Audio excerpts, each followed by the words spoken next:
Née il y a un peu plus de 40 ans, Sophia Antipolis est une locomotive de l'économie des Alpes-Maritimes et contribue au dynamisme démographique de l'agglomération. Chaque année, 1 millier d'emplois nouveaux est créé dans la technopole au sein de multiples implantations noyées dans 4800 hectares de verdure.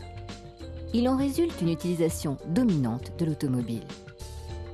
L'autoroute A8, principal moyen d'accès, coupe la technopole des zones urbanisées du littoral. Maintenir une bonne accessibilité, aussi bien à l'habitat local qu'au centre de recherche et de décision, est une condition du maintien de la dynamique économique. Or, la question des déplacements se pose aujourd'hui en termes nouveaux. Les conditions de circulation se détériorent régulièrement, les temps de parcours s'allongent et deviennent incertains.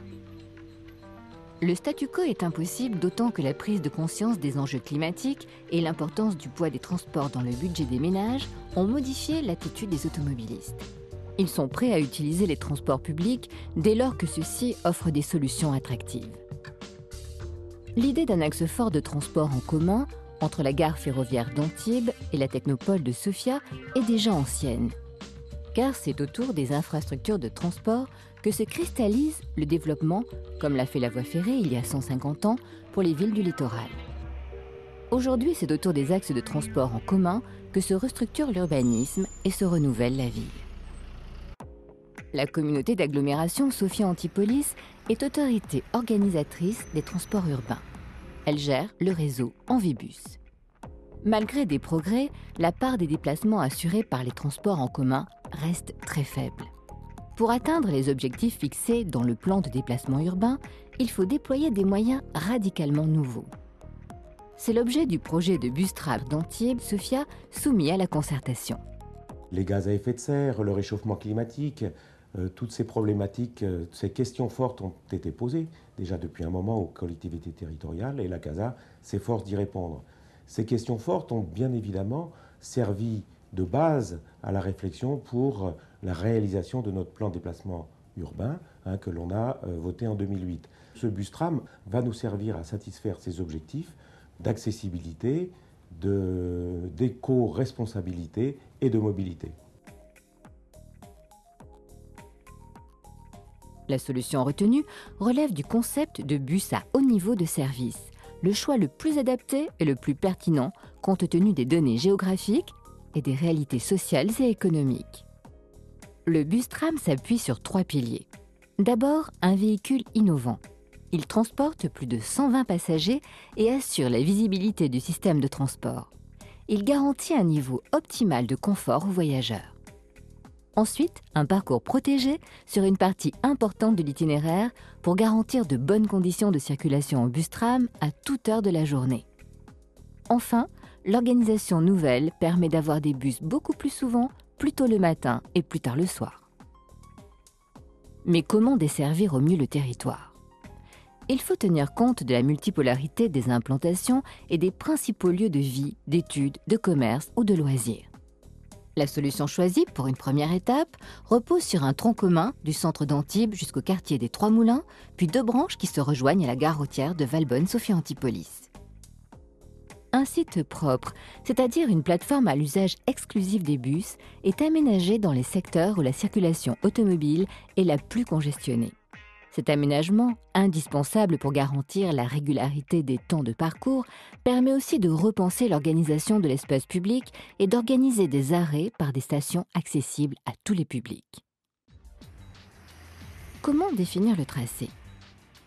Pour franchir l'autoroute, les passages sont rares. Le plus disponible est celui du chemin des Trois Moulins, affecté aujourd'hui à une route communale, au faible trafic qui peut être facilement reporté. Entre la gare ferroviaire d'Antibes et ce point, plusieurs hypothèses ont été testées. Le compromis retenu est d'utiliser l'avenue Jules Grec, puis le chemin de Saint-Claude jusqu'à l'avenue de la Sarrazine, qui permet de rejoindre la route de Grasse, puis le chemin des Trois Moulins. Le tracé du site propre se dirige alors jusqu'à la future salle Omnisport et se divise en 2 branches. L'une se prolonge jusqu'au quartier Saint-Philippe et le campus STIC à Biot, l'autre jusqu'à la future zone économique des Clozones à Valbonne par le lycée Léonard de Vinci.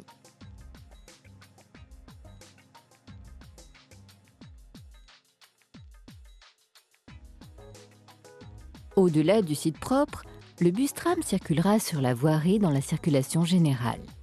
Les itinéraires détaillés et les arrêts restent à être précisés dans le cadre d'une réflexion plus globale. En effet, la mise en service du bus-tram sera l'occasion de réorganiser le réseau Envibus en complémentarité avec celui du Conseil général et d'utiliser différemment les moyens actuels. Ainsi défini, le bus-tram desservira de grands équipements publics comme la salle de spectacle en construction, le stade nautique, la maison des associations, le lycée Jacques Dole, le collège Berton, la cité judiciaire, le lycée Léonard de Vinci, le campus STIC et l'IUT, la future salle Omnisport, et les espaces économiques majeurs comme les terriers, les cloisonnes, le centre-ville d'Antibes. Le bus-tram favorise l'intermodalité, c'est-à-dire l'usage successif par une même personne de plusieurs moyens de déplacement.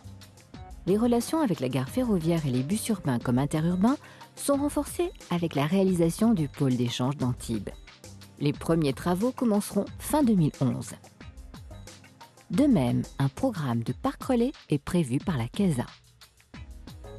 Le bus-tram sera le levier du développement durable.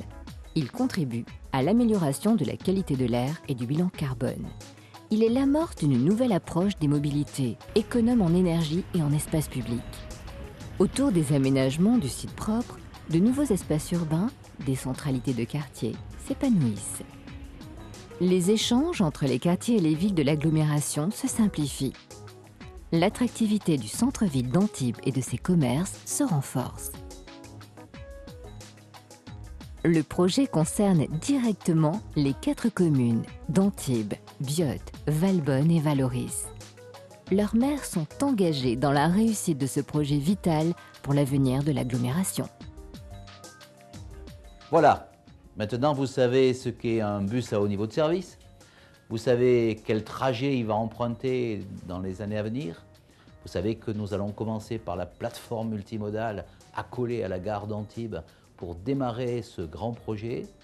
Vous avez compris qu'à la fois c'est un enjeu écologique, mais aussi un enjeu économique, à la fois pour la technopole de Sophia Antipolis, mais pour toute la ville d'Antibes. Aujourd'hui, ce projet, c'est le vôtre. Il faut que vous soyez capable de vous l'approprier, il faut que vous soyez fiers de le porter, et nous ferons ce projet ensemble. C'est la raison pour laquelle j'ai besoin de votre avis, j'ai besoin de votre aide, j'ai besoin que ce projet soit un projet citoyen partagé.